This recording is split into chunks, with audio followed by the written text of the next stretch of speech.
The Cleen Foundation has called on the Judiciary to ensure persons found guilty of vote trading from the just concluded Osun State Gubernatorial election are prosecuted. The acting executive director of the foundation, Ruth Olofin, made this call at a post-election press briefing held in Abuja on the 2022 Osun State Governorship election. Olofin, who praised the Nigerian Police and anti-graft agencies for their role in the success of the poll, says more manpower and resources must be deployed to ensure greater success in the 2023 general elections. Vote trading is becoming an increased threat in our electoral process, and gradually, if you follow these off-cycle elections, you see that there is an increase in the level of sophistication, in the level of the different strategies that are now being used, to canvass people to sell their vote. And throughout press statements ahead of elections and even after elections, such as what we are having, we've constantly reiterated that we have to address the issue of vote trading. INEC has come out to say that it doesn't have that clear mandate that other security law enforcement agencies, and now we see that ICPC and anti-graft agency has also come into play. Let's use Osun State as a case study.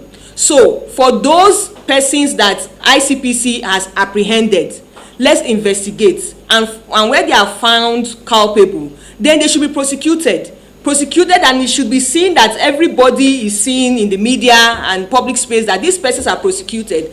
And this puts in the mind of people that in 2023 the game will likely change. It is also going to be an encouragement for other anti-graft agencies that they need to step up the game. The Nigerian Police Force, kudos to them, they are building on successes from Ekiti to make Osun better, and we have canvassed in our press release that sustain that tempo.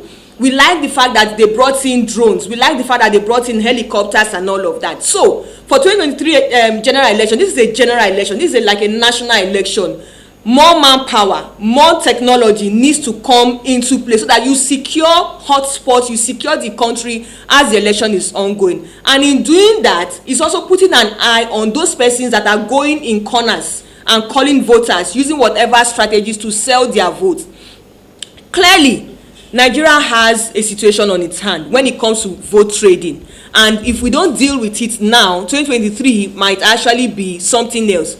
In all of it, we want the will of the people to come to bear. Let their will be spoken. Let's hear their voice from the ballot. If people collect money and then they go otherwise to do something else, it's also telling the people who are selling or who are giving out money that there's a political reawakening, that it is not about the money, but rather we want our voices to be heard through the ballot. So I would finalize by saying that vote trading needs to be recognized as a huge threat that can undermine the voices of the people, and every step needs to be taken at this point to address it. Anti-graft agencies, law enforcement, and civil society, we need to conscientize people, and that is our role really, in diverse languages. Let people know that it's not about somebody coming to give you 3,000. You are mortgaging the next 4 years, to these persons, but rather you should look out for credible leaders that can deliver good governance and the dividends of democracy to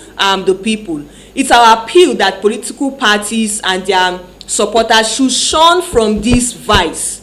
It is a threat to democracy, it's a threat to the electoral process, and it undermines, like I said, the voices of the electorate. Vote trading is inclusive of all actors, so INEC officials, security agencies, and others. And so beyond prosecution, perhaps within the agencies there may be need to take other disciplinary measures.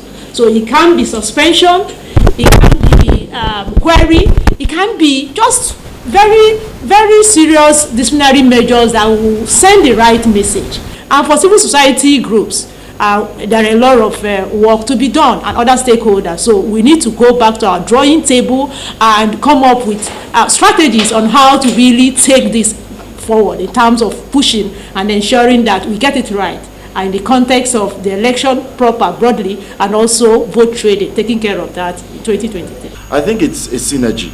and every agency, every critical stakeholder has continued to grow and actually take recommendations, especially from the civil society, and learn from their previous exercises. You could see the police have improved from Ekiti to Osun, that they even deployed helicopters and drones in manning in security and some polling units also.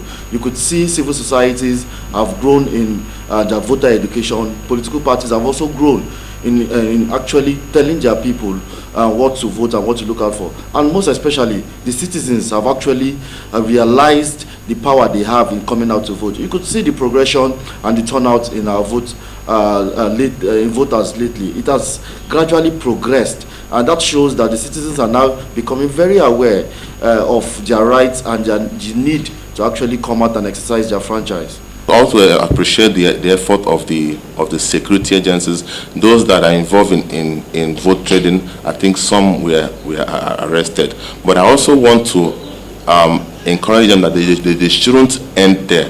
That there are some people who send those guys to the field to engage in vote trading. So they should also try as much as possible to trace those people and arrest them as well. What does our electoral act says about the vote buying? And I think if they can do that, that will actually help a lot for people to understand that vote trading should not even occur at the polling unit across as we approach from 2023 election.